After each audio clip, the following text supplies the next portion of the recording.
Dear book lovers. This audiobook is based on book Dhammapada. The Dhammapada is a collection of sayings of the Buddha in verse form and one of the most widely read and best-known Buddhist scriptures. The original version of the Dhammapada is in the Khuddaka Nikaya, a division of the Pali Canon of Theravada Buddhism. So let's begin. The Dhammapada. Gautama Buddha, translated by John Richards. Translator's preface. The Dhammapada is an anthology of verses belonging to the part of the Theravada Pali Canon of scriptures known as the Khuddaka Nikaya and consists of 423 verses. Something like a quarter of the verses are to be found in other parts of the Pali Tipitaka, particularly in the other verse parts of the Khuddaka Nikaya, such as the Sutta and the Theravada. The Dhammapada is probably the most popular book of the Pali Canon, with the possible exception of the Satipatthana Sutta, or the Sutta on the turning of the wheel of the law. Dhammacakkappavattana Sutta. It is certainly the most frequently translated portion. There are a number of Mahayana works to which it appears to be closely related. There are in the Chinese scriptures 4 works resembling the Dhammapada. The nearest is the Fa Chu Ching, which was translated in AD 223. Translated by Beale, the first part of which seems to be a direct translation of the Pali Dhammapada. It is intriguing to wonder how a Pali work found its way to China in those early years. The introduction merely says it was brought from India and was translated as a joint venture by a Chinese and an Indian. One small piece of evidence that the Chinese is a translation from the Pali is found in the verse corresponding to the Pali verse 146. The Chinese here reads, remembering the everlasting burnings, having mistaken the word sati, which in the Pali is the locative case of the present participle of a verb for being, for the noun sati, memory, or recollection. The later part of the Chinese appears to be an anthology in its own right.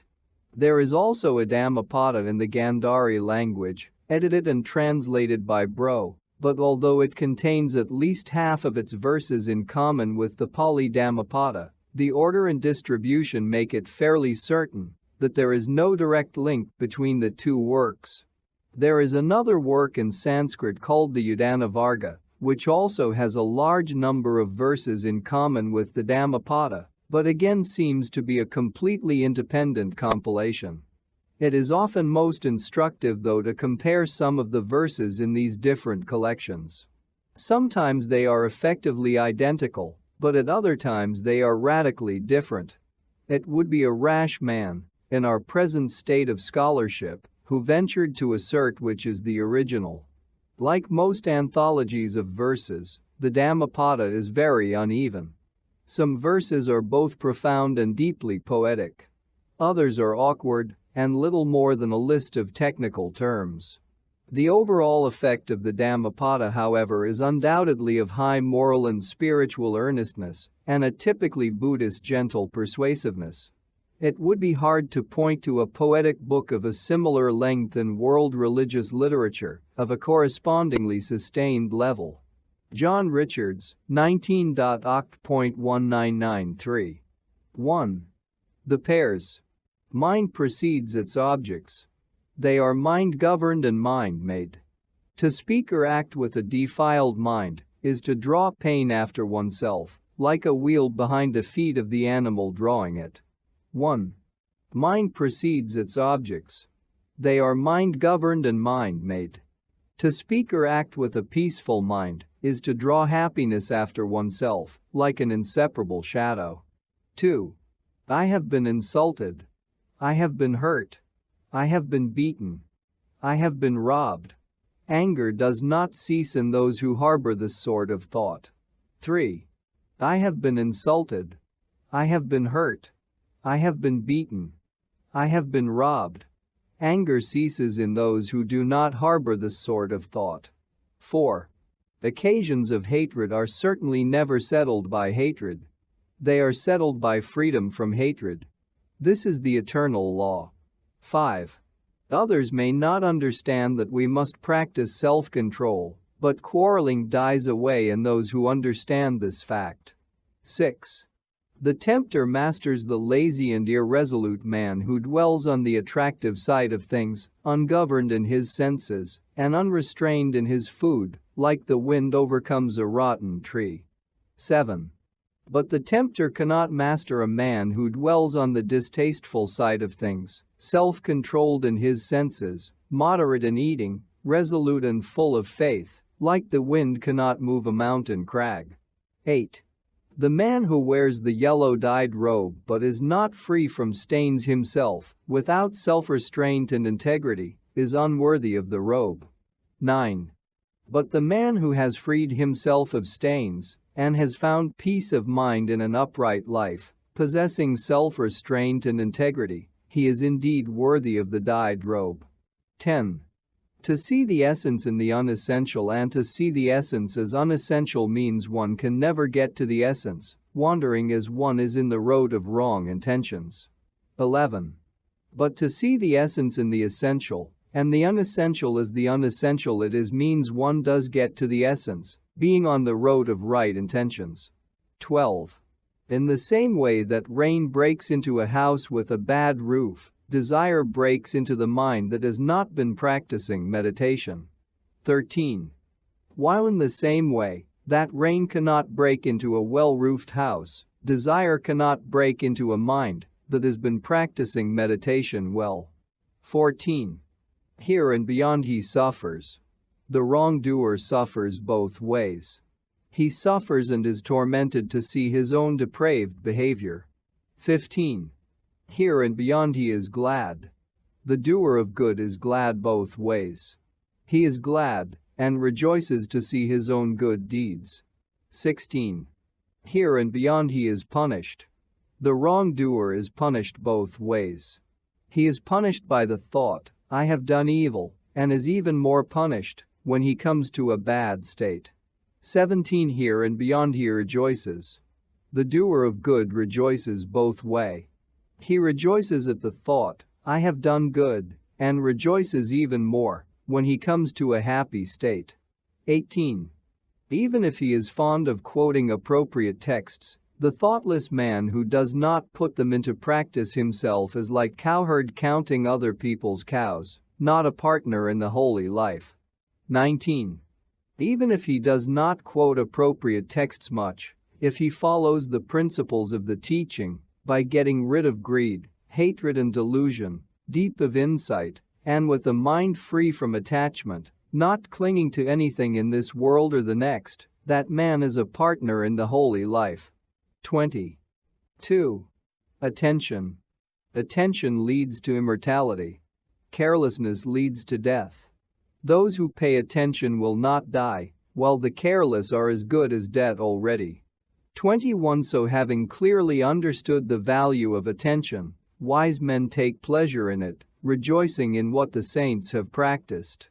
22. Those who meditate with perseverance, constantly working hard at it, are the wise who experience nirvana, the ultimate freedom from chains.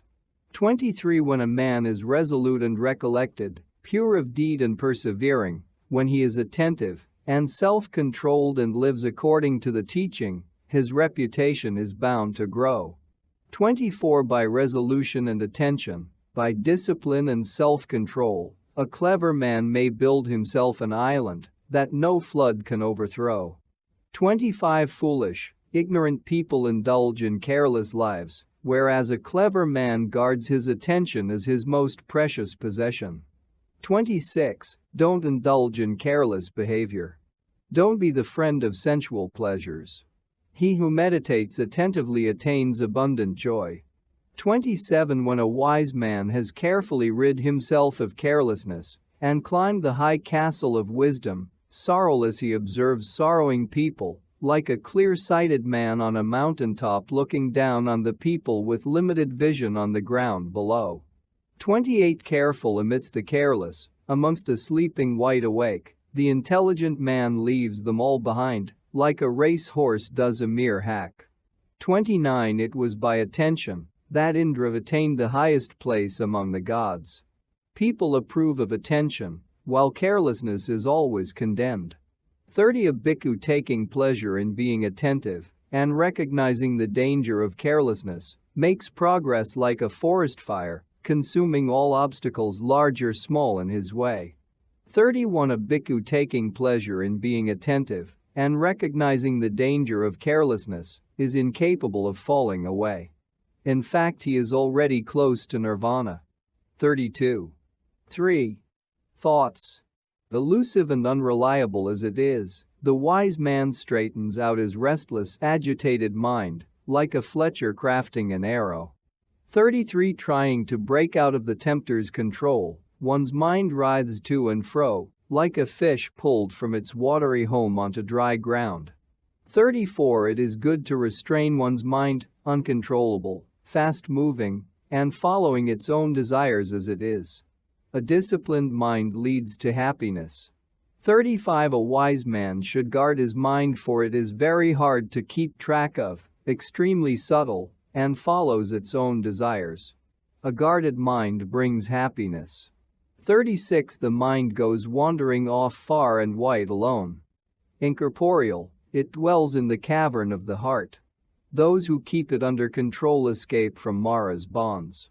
37. If he is unsettled in mind, does not know the true teaching, and has lost his peace of mind, a man's wisdom does not come to fulfillment. 38. With his mind free from the inflow of thoughts and from restlessness, by abandoning both good and evil, an alert man knows no fear. 39. Seeing your body as no better than an earthen pot, make war on Mara with the sword of wisdom, and setting up your mind as a fortress, defend what you have won, remaining free from attachment.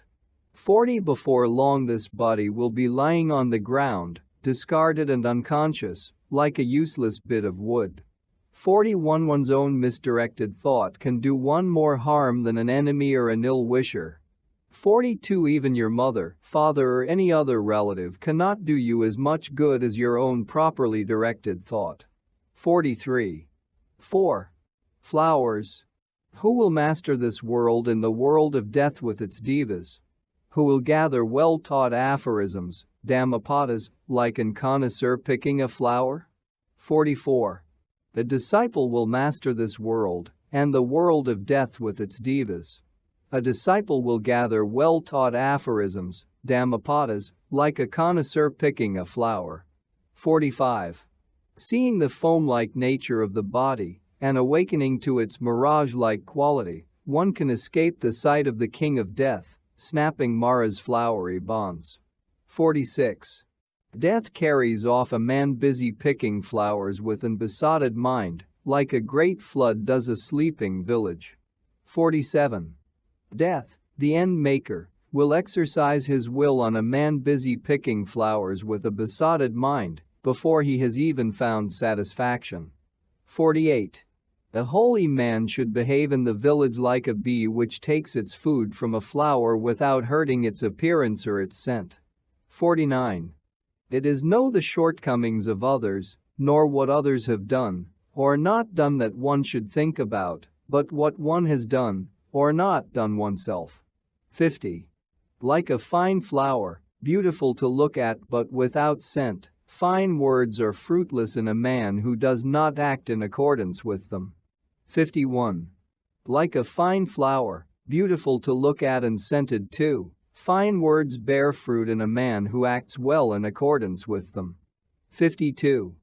Just as one can make a lot of garlands from a heap of flowers, so man, subject to birth and death as he is, should make himself a lot of good karma. 53. The scent of flowers cannot travel against a wind, and nor can that of sandalwood or jasmine, but the fragrance of the good does travel against the wind, and a good man perfumes the four quarters of the earth. 54. Sandalwood, tagara, lotus, jasmine, the fragrance of virtue is unrivaled by such kinds of perfume. 55. The perfume of tagara and sandalwood is of little enough power, while the supreme fragrance, that of the virtuous, reaches even up to the devas. 56. Perfect of virtue, always acting with recollection, and liberated by final realization. Mara does not know the path such people travel. 57. Like a beautiful, fragrant lotus, springing up on a pile of rubbish thrown out on the highway, so a disciple of the enlightened one stands out among rubbish-like and blinded ordinary people by virtue of his wisdom. 58, 59. 5. The fool. Long is the night for the sleepless. Long is the road for the weary. Long is samsara, the cycle of continued rebirth, for the foolish, who have not recognized the true teaching. 60. If on one's way one does not come across one's better or an equal, then one should press on resolutely alone. There is no companionship with a fool. 61. I've got children, I've got wealth. This is the way a fool brings suffering on himself. He does not even own himself, so how can he have children or wealth? 62. A fool who recognizes his own ignorance is thereby in fact a wise man, but a fool who considers himself wise, that is what one really calls a fool. 63. Even if a fool lived with a wise man all his life, he would still not recognize the truth, like a wooden spoon cannot recognize the flavor of the soup. 64. Even if a man of intelligence lives with a wise man only for a moment, he will immediately recognize the truth, like one's tongue recognizes the flavor of the soup. 65. Stupid fools go through life as their own enemies, doing evil deeds which have bitter consequences. 66. A deed is not well done if one suffers after doing it, if one bears the consequences sobbing, and with tears streaming down one's face. 67. But a deed is well done if one does not suffer after doing it, if one experiences the consequences smiling and contented. 68. A fool thinks it like honey, so long as the bad deed does not bear fruit, but when it does bear fruit he experiences suffering. 69. Even if a fool were to take his food month after month off the tip of a blade of grass, he would still not be worth a fraction of those who have understood the truth. 70. Like fresh milk, a bad deed does not turn at once. It follows a fool, scorching him like a smoldering fire. 71. A fool acquires knowledge only to his own disadvantage. It destroys what good he has and turns his brains. 72. One may desire a spurious respect and precedence among one's fellow monks and the veneration of outsiders. Both monks and laity should think it was my doing. They should accept my authority in all matters great or small. This is a fool's way of thinking. His self-seeking and conceit just increase. 73, 74. One way leads to acquisition, the other leads to nirvana. Realizing this, a monk, as a disciple of the Buddha, should take no pleasure in the respect of others, but should devote himself to solitude. 75. 6. The wise man. Like one pointing out hidden treasure, if one finds a man of intelligence who can recognize one's faults and take one to task for them, one should cultivate the company of such a wise man. He who cultivates a man like that is the better for it, not worse. 76. If a man disciplines, instructs and restrains them from what is not right, he will be dear to the good and disliked by the bad. 77. Don't cultivate the company of bad companions. Don't cultivate depraved men. Cultivate companions of good character. Cultivate superior men. 78. He who drinks in the truth will live happily with a peaceful mind. A wise man always delights in the truth taught by the saints. 79. Navvies channel water, Fletchers fashion arrows, and carpenters work on wood, but the wise disciple themselves. 80. Like a solid rock is not shaken by the wind, so the wise are not moved by praise or blame. 81. The wise find peace on hearing the truth, like a deep, clear, undisturbed lake. 82. The good renounce everything. The pure don't babble about sensual desires. Whether touched by pleasure or pain, the wise show no change of temper. 83. If a man does not seek children, wealth, or power either for himself or for someone else, if he does not seek his own advantage by unprincipled means, he is a virtuous man, a wise man and a righteous man. 84. Few are those among men who have crossed over to the other shore, while the rest of mankind runs along the bank. However, those who follow the principles of the well-taught truth will cross over to the other shore, out of the dominion of death, hard though it is to escape. 85. 86. A wise man, abandoning the principle of darkness, should cultivate what is pure. Leaving home for the homeless life, let him seek his joy in the solitude which people find so hard to enjoy, and, abandoning sensual pleasures, let him cleanse himself of inner defilements, looking on nothing as his own. 87. 88. Those whose minds are thoroughly practices in the factors of enlightenment, who find delight and freedom from attachment in the renunciation of clinging, free from the inflow of thoughts, they are like shining lights, having reached final liberation in the world. 89. 7. The enlightened journey over, sorrowless, freed in every way, and with all bonds broken. For such a man there is no more distress. 90. The recollected go forth to lives of renunciation. They take no pleasure in a fixed abode.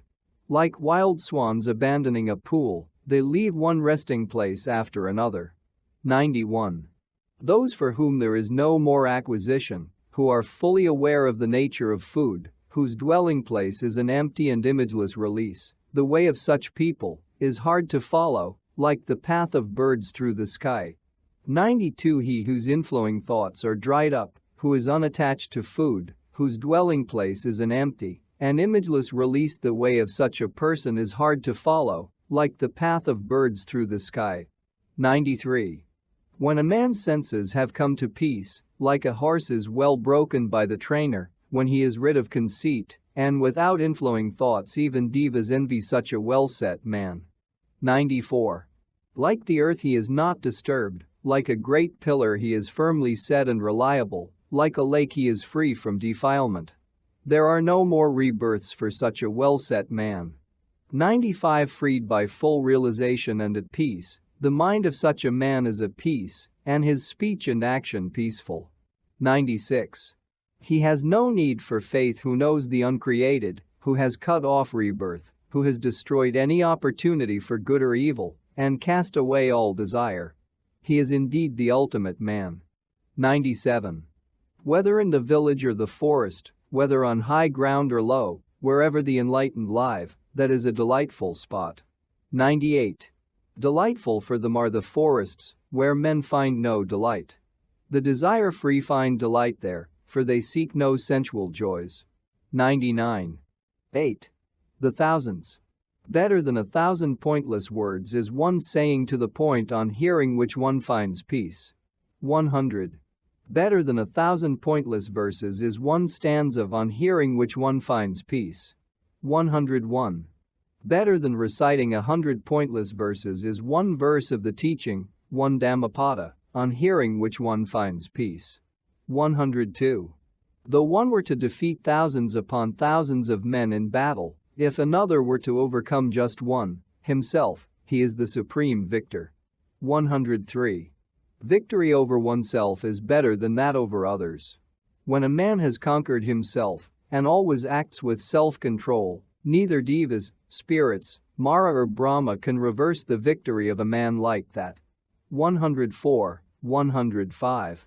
Though one were to perform sacrifices by the thousand month after month for 100 years, if another were to pay homage to a single inwardly perfected man for just a moment, that homage is better than the 100 years of sacrifices.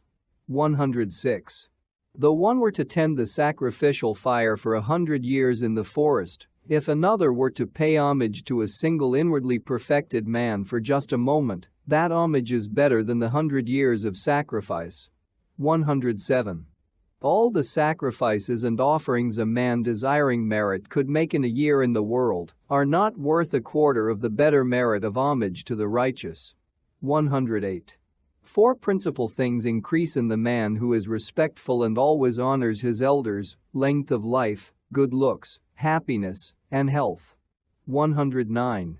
Though one were to live 100 years immoral and with a mind unstilled by meditation, the life of a single day is better if one is moral and practices meditation. 110.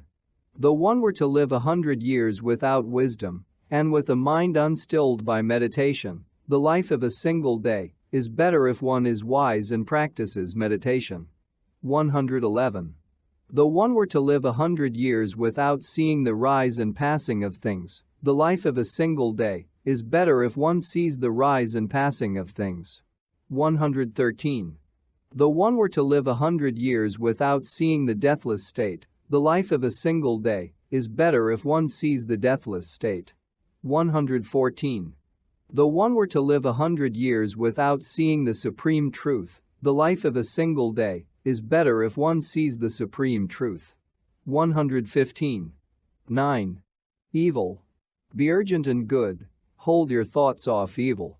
When one is slack in doing good, the mind delights in evil. 116. If a man has done evil, let him not keep on doing it. Let him not create an inclination to it. The accumulation of evil means suffering. 117. If a man has done good, let him keep on doing it. Let him create an inclination to it. The accumulation of good means happiness. 118. An evil man encounters good so long as his evil behavior does not bear fruit, but when his evil behavior bears fruit, then the evil man encounters the evil consequences. 119.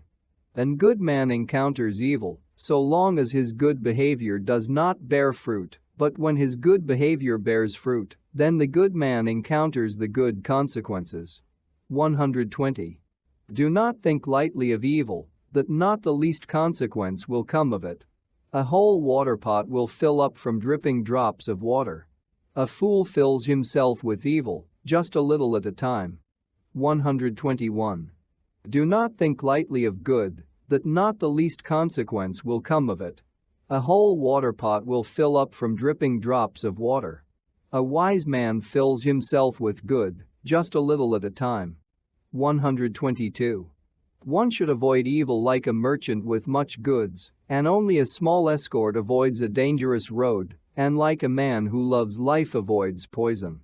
123. If there is no wound on one's hand, one can handle poison. Poison has no effect where there is no wound. There is no evil for the non-doer. 124. Whoever does harm to an innocent man, a pure man and a faultless one, the evil comes back on that fool, like fine dust thrown into the wind. 125. Some are reborn in a human womb, evildoers go to hell, the good go to heaven, and those without inflowing thoughts achieve final liberation. 126.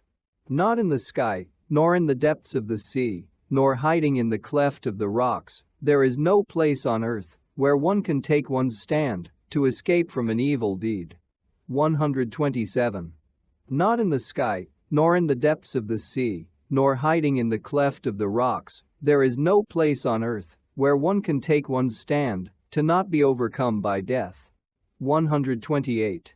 10. Violence. All fear violence, all are afraid of death. Seeing the similarity to oneself, one should not use violence or have it used. 129. All fear violence, life is dear to all. Seeing the similarity to oneself, one should not use violence or have it used. 130. He who does violence to creatures seeking happiness like himself does not find happiness after death. 131. He who does no violence to creatures seeking happiness like himself does find happiness after death. 132. Don't speak harshly to anyone. If you do, people will speak to you in the same way. Harsh words are painful and their retaliation will hurt you. 133. If you don't disturb yourself, like a broken gong does not vibrate, then you have achieved nirvana. Irritability no longer exists for you.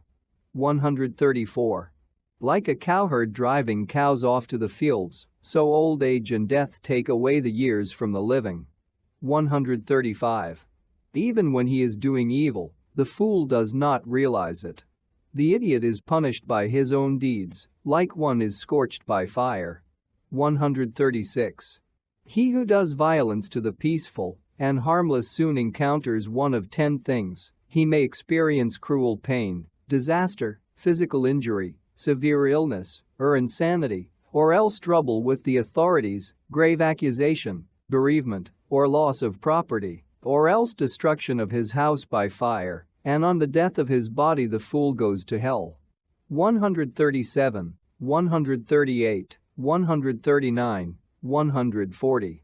Neither naked asceticism, matted hair, dirt, fasting, sleeping on the ground, dust and mud, nor prolonged sitting on one's heels can purify a man who is not free of doubts. 141. Even if richly dressed, when a man behaves even-mindedly and is at peace, restrained and established in the right way, chaste and renouncing violence to all forms of life, then he is a Brahmin, he is a holy man, he is a bhikkhu, true Buddhist monk. 142. Where is that man in the world who is so restrained by shame that he avoids laziness like a thoroughbred horse avoids the whip? 143. Like a thoroughbred horse touched by the whip, be strenuous and determined. Then you will be able to rid yourself of this great suffering by means of faith, morality, energetic behavior, stillness of mind and reflection on the teaching, after you have become full of wisdom, good habits and recollection. 144. Navies channel water, Fletchers fashion arrows, and carpenters work on wood, but the good disciple themselves. 145. 11. Old age.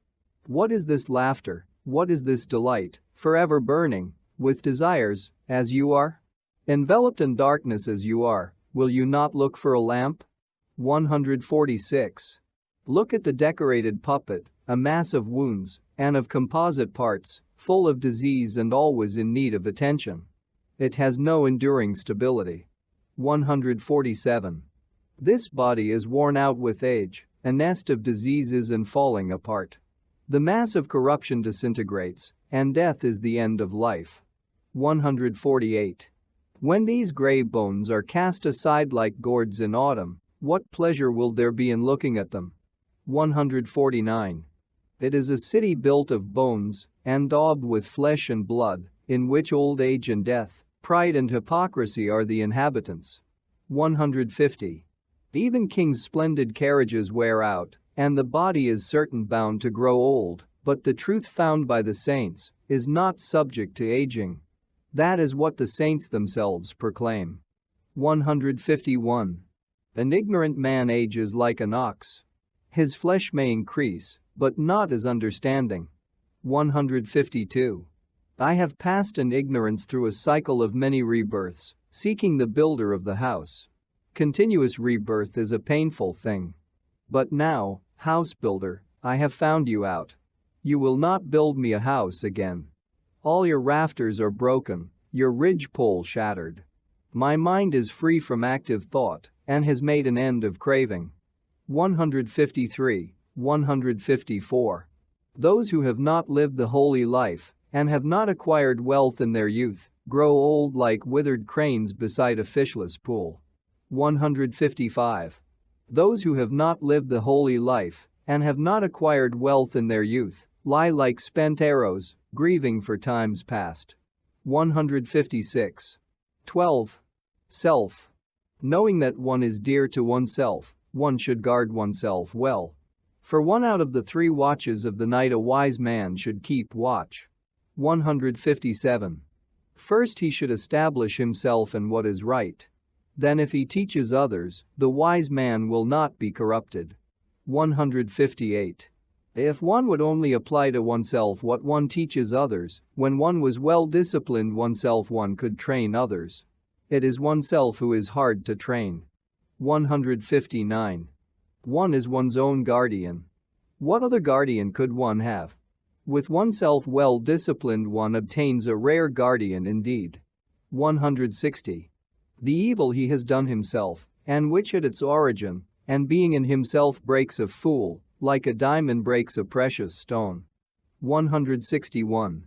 A man of great immorality is like a creeper, suffocating the tree it is on. He does to himself just what an enemy would wish him. 162. Things which are wrong and to one's own disadvantage are easily enough done, while what is both good and advantageous is extremely hard to do. 163. The fool, who out of attachment to a wrong view speaks ill of the religion of the enlightened, and noble ones who live according to truth, brings forth fruit to his own downfall, like the offspring of the bamboo. 164. By oneself one does evil. By oneself one is defiled. By oneself one abstains from evil. By oneself one is purified. Purity and impurity are personal matters. No one can purify someone else. 165. One should not neglect one's own welfare for that of someone else, however great. When one has understood what one's own welfare really consists of, one should apply oneself to that welfare. 166. 13. The world. Don't practice an ignoble way of life, don't indulge in a careless attitude. Don't follow a wrong view, and don't be attached to the world. 167. Wake up and don't be careless, but lead a life of well-doing. He who follows righteousness lives happily in this world and the next. 168. Lead a life of righteousness, and not a life of wrongdoing. He who follows righteousness lives happily in this world and the next. 169. Look on the world as a bubble, look on it as a mirage. The king of death never finds him who views the world like that. 170. Come, look at the world as a gilded royal carriage, in which fools get bogged down, while men of understanding have no attachment to it. 171. Even if previously careless, when a man later stops being careless, he illuminates the world, like the moon breaking away from a cloud. 172. When a man's bad deeds are covered over by good ones, he illuminates the world, like the moon breaking away from a cloud. 173. Blinded indeed is this world. Few are those who see the truth. Like a bird breaking out of the net, few are those who go to heaven. 174. Wild swans take the path of the sun. Men with powers travel through space, but the wise step right out of the world, by conquering Mara and his host. 175. When a man has already violated one rule, when he is a liar and rejects the idea of a future world, there is no evil he is not capable of. 176. Miserly people certainly do not go to heaven. Fools for sure do not praise generosity, but the wise man who takes pleasure in giving is thereby happy hereafter. 177. Better than being sole king of the whole earth, better than going to heaven or sovereignty over the whole universe is the fruit of becoming a stream winner. 178. 14. The Buddhas. He whose victory is not re-lost, and whose victory no one in the world can take away, that Buddha, whose home is in the infinite, pathless as he is, by what path will you lead him? 179. He who has no entrapping, clinging desire to lead him in any direction, that Buddha, whose home is in the infinite, pathless as he is, by what path will you lead him? 180. Those wise men, who are much given to meditation and find pleasure in the peace of a spiritual way of life, even the devas envy them perfect Buddhas, and recollect it as they are. 181. A human birth is hard to achieve. Difficult is the life of mortals. To hear the true teaching is difficult, and the achievement of Buddhahood is difficult. 182. To abstain from all evil, the practice of good, and the thorough purification of one's mind, this is the teaching of the Buddhas. 183. Long-suffering patience is the supreme ascetic practice. Nirvana is supreme, say the Buddhas. He is certainly not an ascetic who hurts others, and nor is he a man of religion who causes suffering to others. 184. Not to speak harshly, and not to harm others, self-restraint in accordance with the rules of the order, moderation in food, a secluded dwelling, and the cultivation of the higher levels of consciousness. This is the teaching of the Buddhas. 185. There is no satisfying the senses, not even with a shower of money. The senses are of slight pleasure and really suffering. When a wise man has realized this, he takes no pleasure, as a disciple of the Buddhas, even in the pleasures of heaven. Instead, he takes pleasure in the elimination of craving. 186, 187. Driven by fear, men take to many a refuge, in mountains, forests, parks, sacred groves and shrines, but these are not a secure kind of refuge. By taking to this sort of refuge, one is not released from suffering. He who has gone to Buddha, Dhamma, and Sangha for refuge, though, and who with true wisdom understands the Four Noble Truths of suffering, the origin of suffering, the end of suffering, and the Noble Eightfold Path, leading to the elimination of suffering, this is a secure refuge. This is the ultimate refuge. By taking to this refuge, one is indeed released from all suffering. 188, 189, 190, 191, 192. A truly thoroughbred man, a Buddha, is hard to find. He is not born anywhere, but where that seer is born, the people prosper. 193. Happy is the attainment of Buddhahood, happy the teaching of the true teaching, happy is the conquered of the Sangha, happy the training of those unconquered. 194.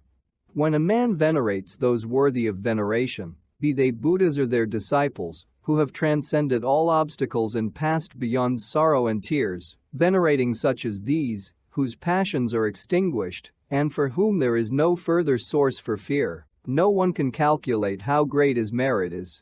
195, 196. 15. Happiness.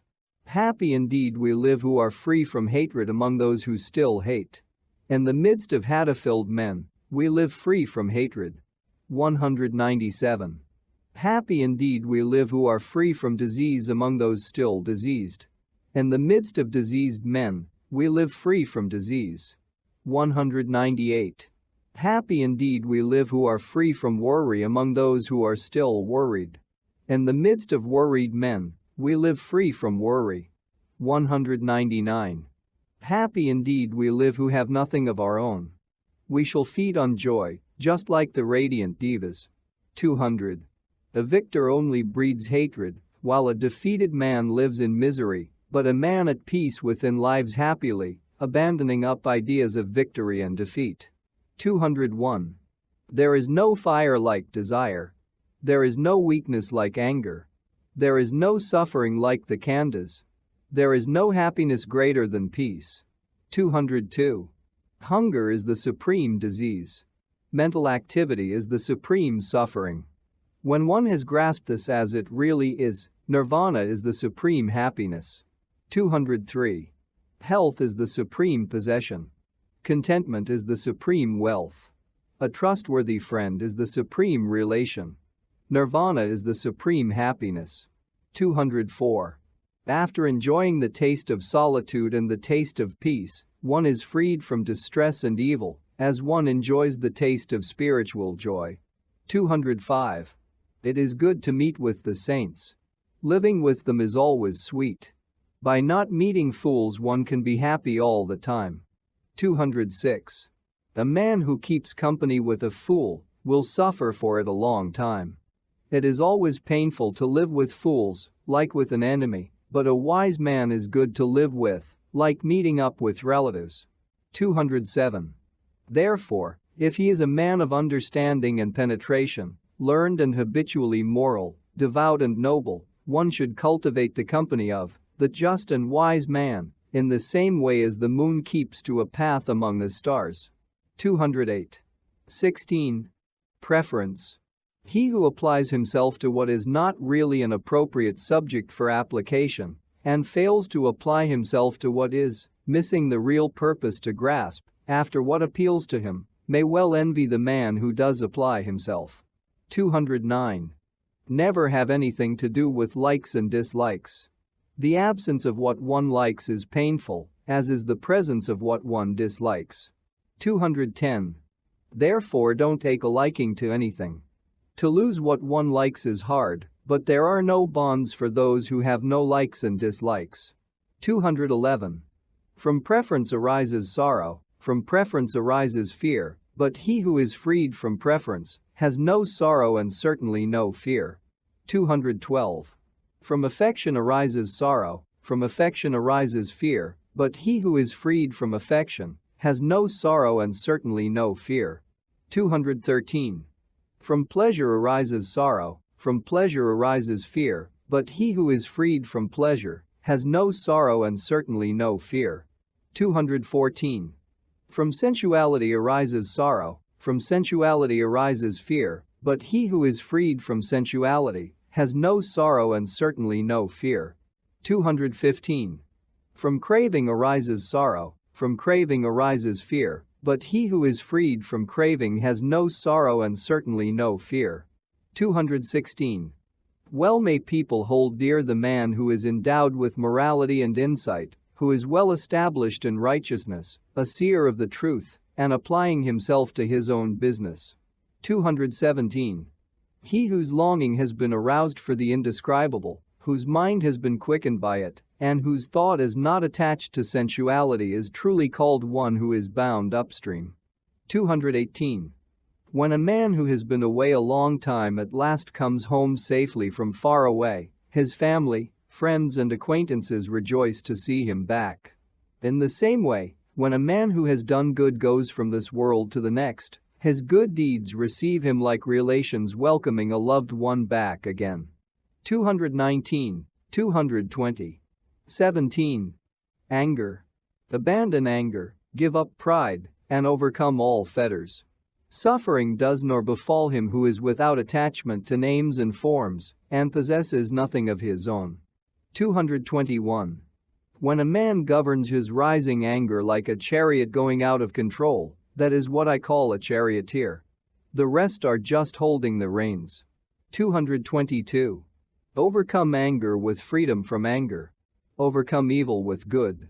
Overcome meanness with generosity, and overcome a liar with truthfulness. 223. Speak the truth, don't get angry, and always give, even if only a little, when you are asked. By these three principles you can come into the company of the Devas. 224. Those sages who do harm to no one, and who are always physically restrained, go to the everlasting abode, reaching which they will face no more suffering. 225. Inflowing thoughts come to an end in those who are ever alert of mind, training themselves night and day, and ever intent on nirvana. 226. It was so of old, Achala. It is not just so today. They criticize him who sits in silence, they criticize him who talks a lot. They even criticize him who speaks in moderation. There is not a man in the world who is not criticized. 227.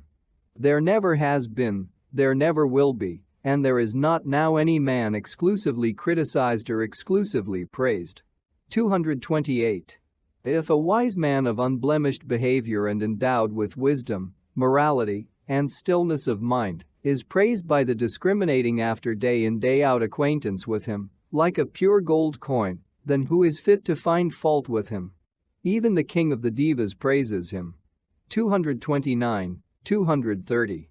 Guard against physical unruliness. Be restrained in body. Abandoning physical wrongdoing, lead a life of physical well-doing. 231. Guard against mental unruliness. Be restrained in mind. Abandoning mental wrongdoing, lead a life of mental well-doing. 232. Guard against verbal unruliness. Be restrained in speech. Abandoning verbal wrongdoing, lead a life of verbal well-doing. 233. The wise who are restrained in body, speech and mind, such are the well and truly restrained. 234. 18. False.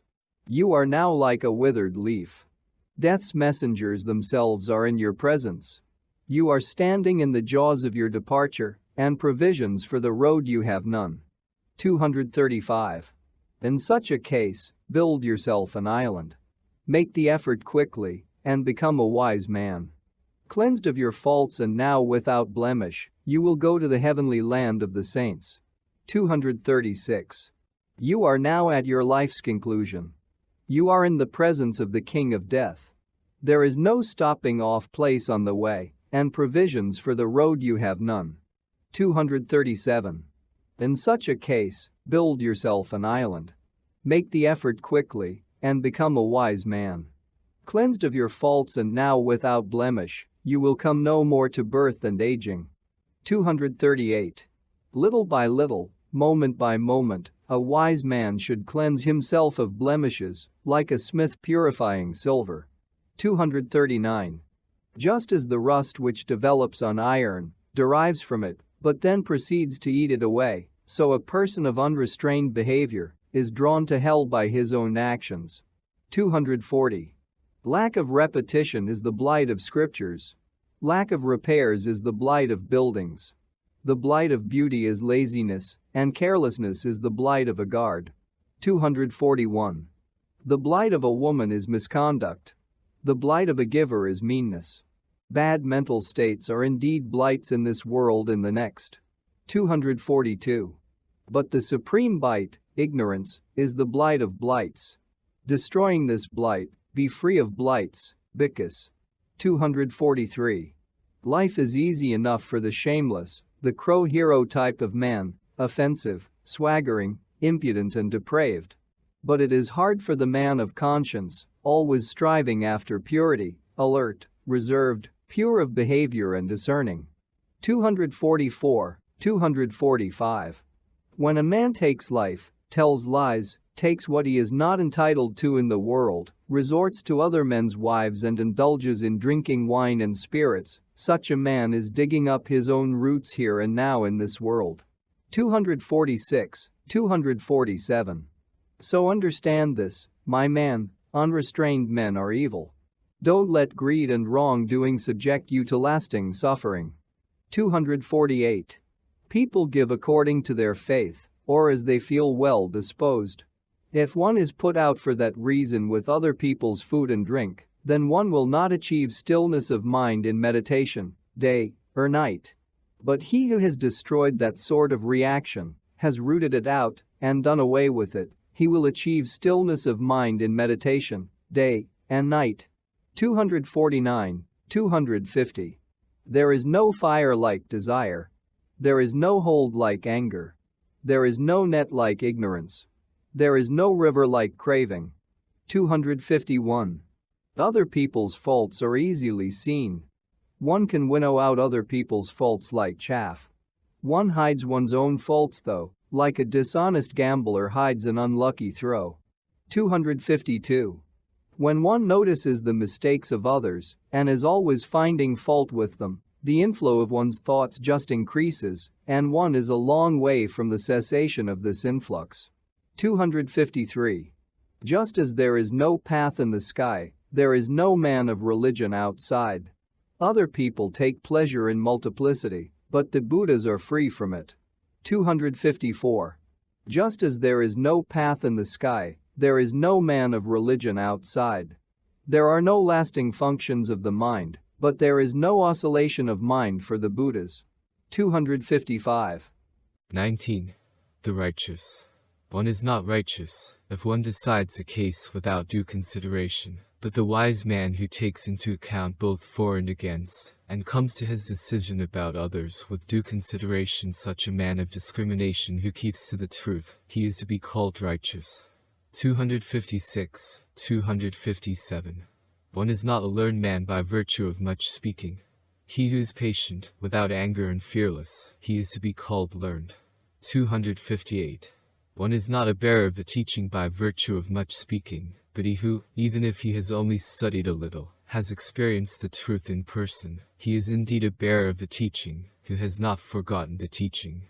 259. One is not an elder by virtue of having white hair. One is just advanced in years, and called grown old in vain. He in whom there is truthfulness, non-violence, restraint and self-control, however that wise and faultless sage is to be called an elder. 260, 261. It is not just by fine speech or by flower-like beauty that one is admirable, if one is envious, mean and deceitful. But when that sort of behavior has been eliminated, rooted out and destroyed, that faultless sage is said to be admirable. 262, 263. A shaven head does not make one a man of religion, if one is irreligious and untruthful. How could a man full of desires and greed be a man of religion? But when a man has put aside all evil deeds, both great and small, by that putting away of evil deeds, he is indeed called a man of religion. 264, 265. One is not a bhikkhu by virtue of taking alms from others. By taking up any old teaching, one is not a bhikkhu on that account.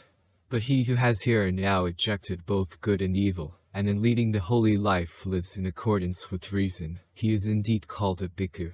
266, 267. Silence does not make a sage if he is stupid and ignorant, but when a man avoids evil as if he were choosing something of value on the scales, he is a sage. That indeed makes him a sage. He who discriminates in both worlds is for that reason called a sage. 268, 269. One is not noble if one harms other living creatures. It is by non-violence to all forms of life that one is called noble. 270. It is not just by means of morality and religious observances, not by great learning nor by attainments in meditation, nor by living alone, nor by thinking I am enjoying a spiritual happiness which ordinary people do not know that a bhikkhu achieves peace, if he has not achieved the elimination of inflowing thoughts. 271, 272. 20. The way of paths the eightfold one is best, and of truths the fourfold. Dispassion is the best of mental states, and of human beings the best is the seer. 273. This indeed is the way, there is no other, for the purification of one's vision. Follow this way. It leads to Mara's confusion. 274. Following this path you will put an end to suffering. I have taught you the way, after realizing the removal of the arrow myself. 275. Making the effort is your affair. The Buddhas have pointed out the way. Those who are on the way and practicing meditation will be freed from Mara's bonds. 276. All processes are impermanent. When one sees this with understanding, then one is disillusioned with the things of suffering. This is the path of purification. 277. All processes are painful. When one sees this with understanding, then one is disillusioned with the things of suffering. This is the path of purification. 278. All processes are out of my control. When one sees this with understanding, then one is disillusioned with the things of suffering. This is the path of purification. 279. Since he will not exert himself at the time for exertion, and although young and strong is full of indolence and irresolution and idleness, the lazy man is incapable of recognizing the way of wisdom. 280. Be guarded in speech, restrained of mind, and not doing anything wrong physically. Perfect these three forms of action, and fulfill the way taught by the sages. 281. From meditation springs wisdom. From lack of meditation, loss of wisdom. Recognizing these alternative roads of progress and decline, one should so direct oneself, so that one's wisdom will increase. 282. Cut down the forest, not just a tree. Out of the forest of desire springs danger. By cutting down both the forest of desire and the brushwood of longing, be rid of the forest, pun on the word nirvana, bhikkhus. 283. So long as the least desire of a man for women has not been eradicated, he is fettered in mind, like a sucking calf to its mother. 284. Pluck out your desire, like one does an autumn lotus with one's hand. Devote yourself to the path of peace, the nirvana proclaimed by the Blessed One. 285. Here I will spend the rainy season, and here the hot season. This is the way a fool thinks. It does not occur to him what may happen in between. 286. Death comes and snatches away the man infatuated with children and livestock, while his mind is still full of desire, like a great flood sweeping away a sleeping village. 287. There are no children to take refuge in then, no father or any other relative. When a man is seized by that terminator, death, there is no taking refuge in family. 288. When he has seen the implications of this, a wise man, restrained by morality, should quickly develop the path leading to nirvana. 289. 21. Miscellaneous. If he sees that, by sacrificing a slight happiness he can obtain a greater happiness, then a wise man should sacrifice the lesser happiness with a view to the greater happiness. 290. He who seeks his own happiness, by inflicting suffering on others, does not reach freedom from hatred, caught as he is in the toils of hatred. 291. What is their affair is put aside. What is not their affair gets done. The inflow of thoughts in such brazen and careless people just goes on increasing. They whose recollection of the body is always well established, however, have nothing to do with what is not their affair, always persevering in what is their affair. The inflow of thoughts in such recollected and aware people simply dies away. 292, 293. After killing mother, desire, father, I am conceit, and 2 warrior kings, and destroying the kingdom along with its subjects, the Brahmin goes on his way unperturbed. 294. After killing mother, father and 2 priestly kings, and killed a tiger as his 5th victim, the Brahmin goes on his way unperturbed. 295. A good awakening have ever Gautama's disciples, whose recollection is always established, day and night on the Buddha. 296. A good awakening have ever Gautama's disciples, whose recollection is always established, day and night on the teaching. 297. A good awakening have ever Gautama's disciples, whose recollection is always established, day and night on the order. 298. A good awakening have ever Gautama's disciples, whose recollection is always established, day and night on the body. 299. A good awakening have ever Gautama's disciples, whose minds are always rejoicing in non-violence. 300. A good awakening have ever Gautama's disciples, whose minds are always rejoicing in the practice of meditation. 301. It is hard to take up a life of renunciation, and difficult to find satisfaction in it, but it is also difficult to live in bad households, and painful to live with people unlike oneself, when one is forever tangled in suffering and restless. Therefore don't always be restless, and don't let yourself be tangled in suffering. 302. When a man has faith, is endowed with virtue, and possessed of fame and wealth, wherever he lives he will be honored. 303. The good are conspicuous a long way off, like a Himalayan peak, while the bad are just not noticed, like arrows shot into the dark. 304. Living alone, sleeping alone, traveling alone, and resolute, alone and self-disciplined, should take pleasure in living in the forest. 305.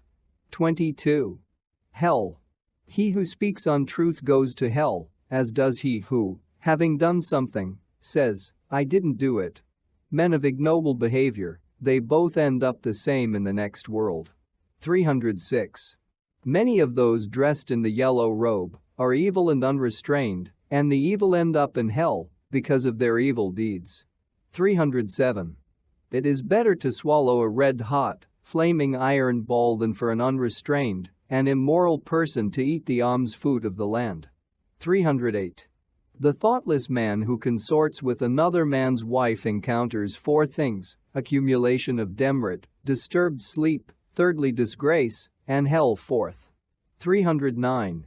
Accumulation of demerit, a bad rebirth and the slight pleasure of a frightened man and a frightened woman, while the authorities impose a severe penalty too. Therefore a man should not consort with another man's wife. 310. In the same way, that a wrongly handled blade of grass will cut one's hand, so a badly fulfilled life in religion will drag one down to hell. 311. Lax behavior, broken observances and dubious chastity, these are on no great benefit. 312. If it ought to be done, then do it, apply yourself to it strenuously. A lax man of religion just spreads even more dust. 313. A bad action is best left undone. One is punished later for a bad action. But a good deed is best done, for which one will not be punished for doing it. 314. Guard yourself like a frontier town, guard it inside and out. Don't let a moment slip you by. Those who have missed their opportunity grieve for it when they end up in hell. 315. Ashamed of what is not a matter for shame, and not ashamed of what is, by holding to wrong views people go to a bad rebirth. 316. Seeing danger where there is no danger, and not seeing danger where there is, by holding to wrong views people go to a bad rebirth. 317. Seeing a fault in what is not a fault, and not seeing a fault in what is, by holding to wrong views people go to a bad rebirth. 318. Recognizing a fault as a fault, and what is not a fault as not one, by holding to right views people go to a good rebirth. 319. 23. The elephant. I will bear criticism like an elephant in battle bears an arrow from a bow. Most people are bad behavior. 320. One can take a trained elephant even into a crowd. The king himself will ride a trained elephant. He who is disciplined is the best of men, since he can bear criticism. 321. Trained mules are excellent, and so are thoroughbred horses from the Sind, and so are great battle elephants, but more excellent than them all is a disciplined man. 322. There is no reaching the unattainable with mounts like these, but with himself well under control a disciplined man can get there. 323. Dhammapada, the elephant, is hard to control in rut. Even when tied up, he refuses his food. The great tusker is thinking of the elephant forest. 324. When a man is a lie-abed and overeats, a lazy person who wallows in sleep like a great overfed hog, a fool like that will be reborn time after time. 325. My mind used formerly to go off wandering wherever it felt like, following its own inclination, but today I shall control it carefully, like a Mao does a rutting elephant. 326. Take pleasure in being careful. Guard your mind well. Extricate yourself from the mire, like a great tusker sunk in the mud. 327. If you find an intelligent companion, a wise and well-behaved person going the same way as yourself, then go along with him, overcoming all dangers, pleased at heart and mindful. 328. But if you do not find an intelligent companion, a wise and well-behaved person going the same way as yourself, then go on your way alone, like a king abandoning a conquered kingdom, or like a great elephant in the deep forest. 329. It is better to travel alone. There is no companionship with a fool. Go on your way alone, and commit no evil, without cares like a great elephant in the deep forest. 330. It is good to have companions when occasion arises, and it is good to be contented with whatever comes. Merit is good at the close of life, and the elimination of all suffering is good. 331. Good is filial devotion to one's mother in the world, and devotion to one's father is good. It is good to be a sannyasi in the world, and to be a Brahmin too. 332. Good is good behavior up to old age, good is firmly established faith, good is the acquisition of understanding, and abstention from evil is good. 333. 24. Craving. The desire of a thoughtlessly living man grows like a creeper. He drifts from one life to another like a monkey looking for fruit in the forest. 334. When one is overcome by this wretched, clinging desire in the world, one's sorrows increase like grass growing up after a lot of rain. 335. But when one masters this wretched desire, which is so hard to overcome, then one's sorrows just drop off, like a drop of water off a lotus. 336. This is what I say to you, good luck be with you, gathered here. Dig up the root of craving, as one does a weed for its fragrant root. Don't let Mara destroy you again and again, like a stream does its reeds. 337. In the same way, that even a felled tree will grow again, if its root is strong and undamaged, so if latent desire has not been rooted out, then suffering shoots up again and again. 338. When the 36 pleasure-bound streams of craving are strong in a man, then numerous desire-based thoughts pull the deluded man along. 339. The streams of craving flow everywhere, and the creeper hoots up and establishes itself, so when you see the creeper shooting up, cut away its root with your understanding. 340. The recollection and attraction of pleasures occur to a man, and those who are attached to the agreeable in seeking enjoyment, they are the people subject to birth and aging. 341. People beset by desire run here and there, like a snared rabbit, and those trapped in the bonds of attachments keep returning for a long time to suffering. 342.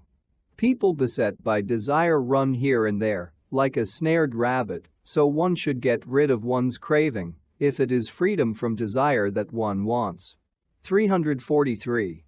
When a man out of the forest of desire is drawn back into the forest, then free from the forest as he is, he runs back into it. Look at him, free, he is running back to chains. 344. The wise say that it is not an iron, wooden or fiber fetter which is a strong one, but the besotted hankering after trinkets, children and wives, that, say the wise, is the strong fetter.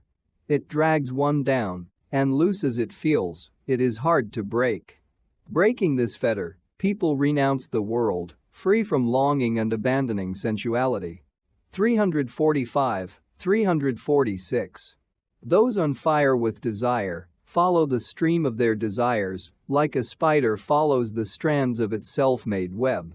Breaking the bond, the wise walk on free from longing, and leaving all suffering behind. 347. Let go the past, let go the future, and let go what is in between, transcending the things of time. With your mind free in every direction, you will not return to birth and aging.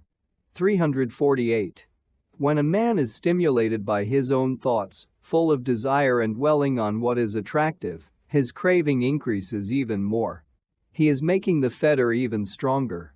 But he who takes pleasure in stilling his thoughts, practicing the contemplation of what is repulsive, and remaining recollected, now he will make an end of craving, he will snap the bonds of Mara.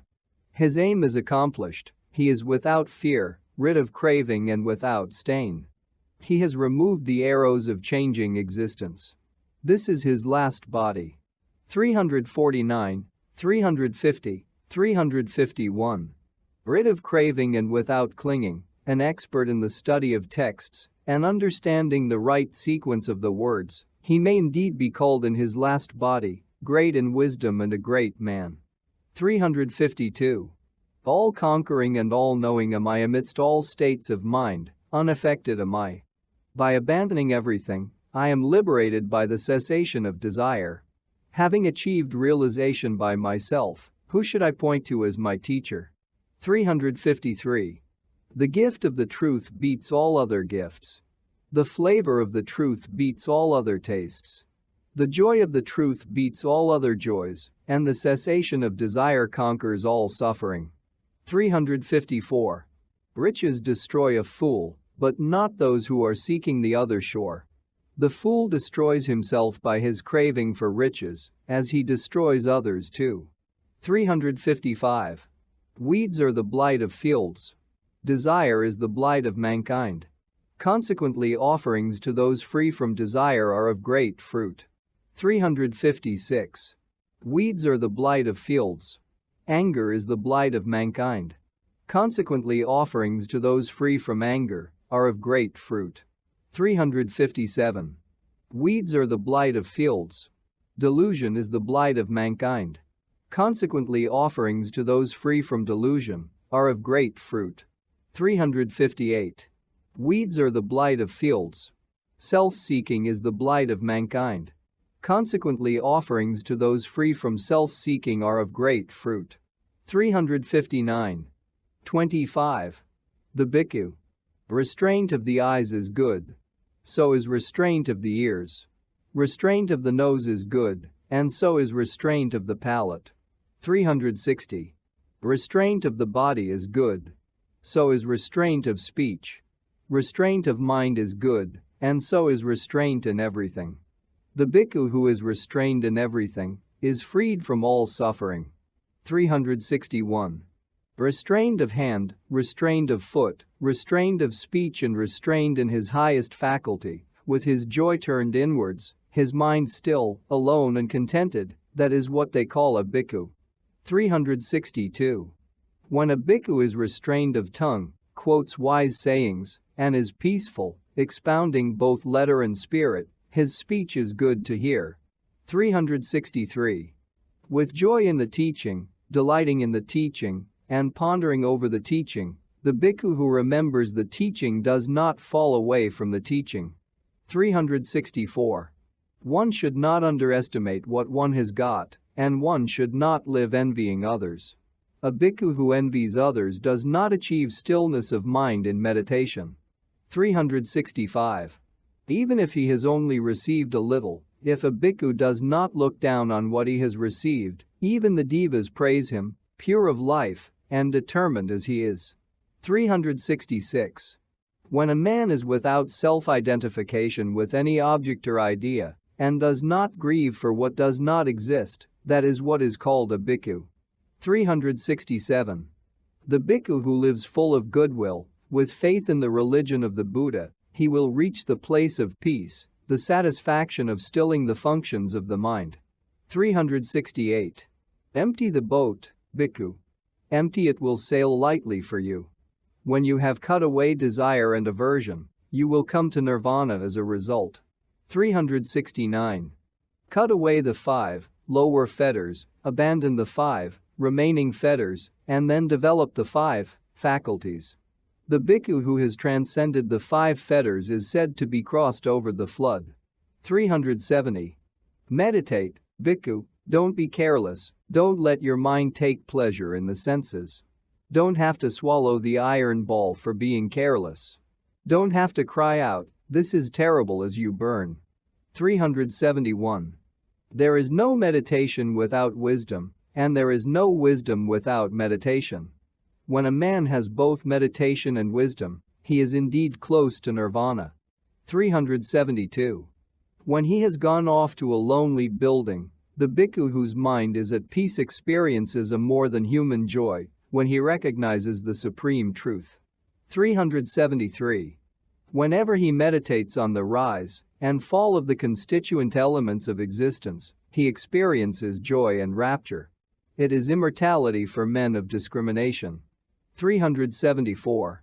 Therefore, in this religion, this is what comes first for a wise bhikkhu, guarding of the senses, contentment, and discipline in accordance with the rules of the order. He should cultivate friends of good character, of pure behavior and resolute. He should be friendly in his manner and well-behaved. As a result, he will experience great joy and put an end to suffering. 375, 376. In the same way that the jasmine drops its withered flowers, you too should discard desire and aversion, bhikkhus. 377. Peaceful of body, peaceful of speech, and with his mind thoroughly stilled, the bhikkhu who has rid himself of attachment to the world is called at peace. 378. You should encourage yourself. You should restrain yourself. When you are self-protected like that, you will live happily as a bhikkhu. 379. One is one's own guard. What other guard could one have? One is one's own destiny. Therefore, one should train oneself, like a merchant does a thoroughbred horse. 380. The bhikkhu who experiences great joy and has faith in the religion of the Buddha will attain the place of peace The satisfaction of stilling the functions of the mind. 381. When a bhikkhu applies himself, when still young, to the religion of the Buddha, he illuminates the world, like the moon breaking away from a cloud. 382. 26. The Brahman. Cut the stream and go across, abandon sensuality, Brahman. When you have achieved the stilling of the activities of the mind, you will know the unconditioned, Brahman. 383. When a Brahman has crossed beyond duality, then all the fetters of such a seer come to an end. 384. When a man knows this shore, other shore, or both, such a one, free from anxiety, liberated, that is what I call a Brahman. 385. Meditating, free from stained, settled in mind, with job accomplished, without inflowing thoughts, and having achieved the supreme purpose, that is what I call a Brahman. 386. By day it is the sun which shines, at night the moon shines forth. A warrior shines in his armor, and a Brahman shines in meditation.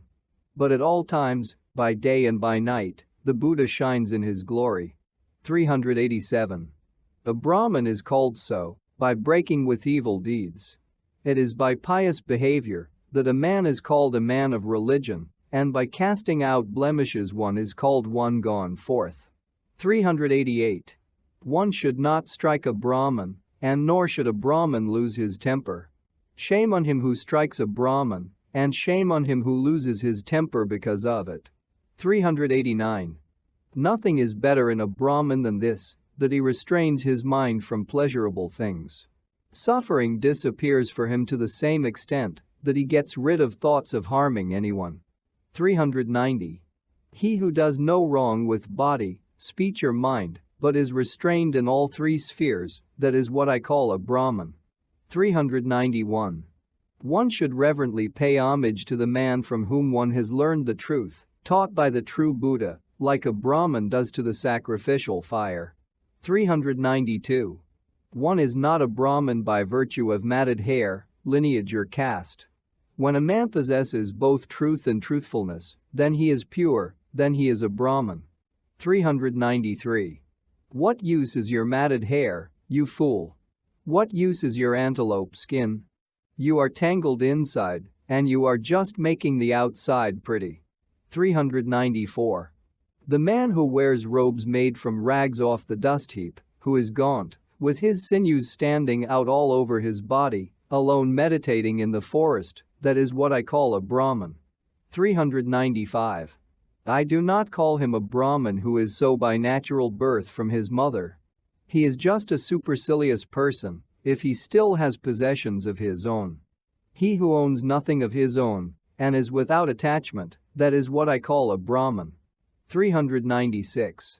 He who, having cut off all fetters, does not get himself upset, but is beyond bonds, that liberated man is what I call a Brahman.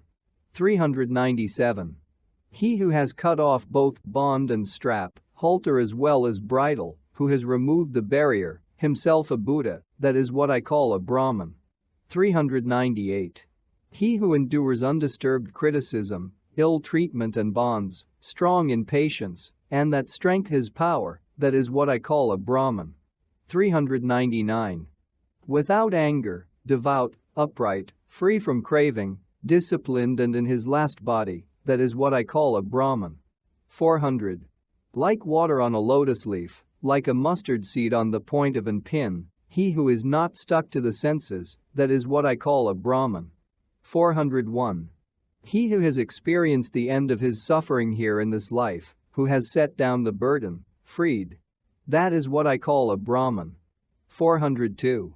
The sage of profound wisdom, the expert in the right and wrong road, he who has achieved the supreme purpose, that is what I call a Brahman.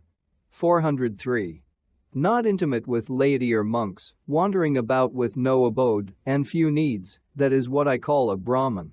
404. Abandoning violence to all living creatures moving or still, he who neither kills or causes killing, that is what I call a Brahman. 405. Unagitated amongst the agitated, at peace among the violent, without clinging among those who cling, that is what I call a Brahman. 406.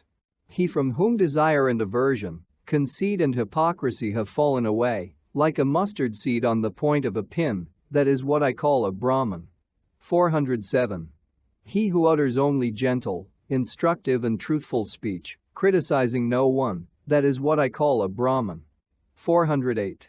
He who takes nothing in the world that has not been given him, long or short, big or small, attractive or that is what I call a Brahman. 409.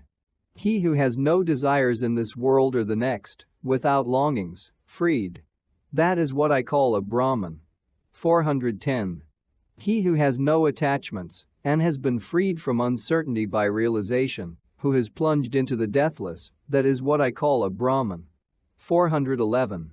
He who has even here and now transcended the fetter of both good and evil, who is sorrowless, faultless, and pure, that is what I call a Brahman. 412. The man who is stainless, pure, clear and free from impurities like the moon, the search for pleasure extinguished, that is what I call a Brahman. 413. He who has transcended the treacherous mire of samsara and ignorance, who has crossed over, reached the other shore, meditating, motionless of mind, free from uncertainty, and who is at peace by not clinging to anything, that is what I call a Brahman. 414. He who by here and now abandoning sensuality, has gone forth a homeless wanderer, the search for pleasure extinguished, that is what I call a Brahman. 415. He who by here and now abandoning craving, has gone forth a homeless wanderer, the search for pleasure extinguished, that is what I call a Brahman. 416. He who has abandoned human bonds and transcended those of heaven, liberated from all bonds, that is what I call a Brahman. 417. He who has abandoned pleasure and displeasure, is cooled off and without further fuel, the hero who has conquered all worlds, that is what I call a Brahman. 418. He who has seen the passing away and rebirth of all beings, free of clinging, blessed, awakened, that is what I call a Brahman. 419. He whose path devas, spirits and men cannot know, whose inflowing thoughts are ended, a saint, that is what I call a Brahman. 420. He who has nothing of his own, before, after, or in between, possessionless and without attachment, that is what I call a Brahman. 421. Bull-like, noble, a hero, a great sage, and a conqueror, he who is motionless of mind, washed clean and awakened, that is what I call a Brahman. 422. He who has known his former lives and can see heaven and hell themselves, while he has attained the extinction of rebirth, a seer, master of transcendent knowledge, and master of all masteries, that is what I call a Brahman. 423.